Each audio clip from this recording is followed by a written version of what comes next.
On QAnon and her decision to embrace that conspiracy theory. Do you agree with her on that? That was the question. Go ahead, sir. I wanted to ask you, you congratulated Marjorie Taylor Greene in a tweet. You called her a future Republican star.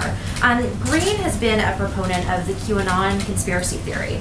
She said it's something that would be worth listening to. Do you agree with her on that? Well, she did very well in the election. She won by a lot. She was very popular. She comes from a great state. And she had a tremendous victory, so absolutely, I did congratulate her. Please, go ahead. On QAnon and her decision to embrace that conspiracy theory. Do you agree with her on that? That was the question. Go ahead, sir. What exactly is QAnon? I'm so sorry you asked. Get ready for some deep weirdness. CNN captured its broad contours by saying, quote, it's a baseless theory. Followers of QAnon believe there's a deep state within the U.S. government that's controlled by a cabal of Satan-worshipping pedophiles, and Trump is trying to take them down. Sounds weird, right?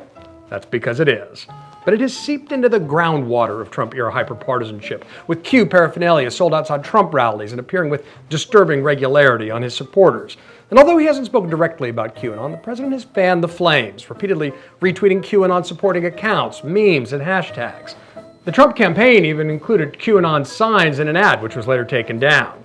This month, Business Insider published data showing the Trump campaign relies on a huge network of QAnon accounts to spread conspiracy theories and disinformation. And get this, a lot of these accounts are inauthentic.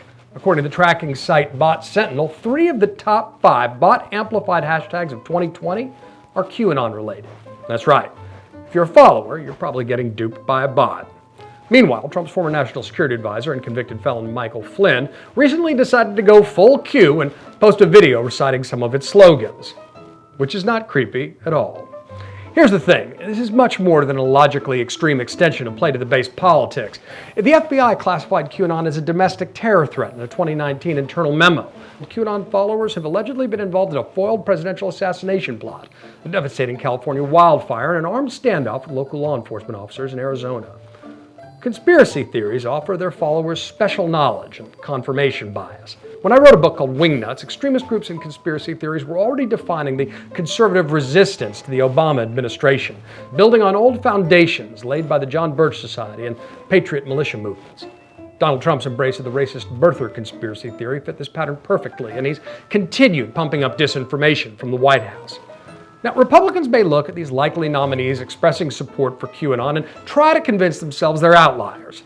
After all, in 2018, the GOP found itself with strange bedfellows on their ballot as well, with Fox News describing Illinois GOP congressional nominee Arthur Jones as, quote, one of several Nazis, Holocaust deniers, or white supremacists who've elbowed their way onto the GOP ballot for November's midterm elections.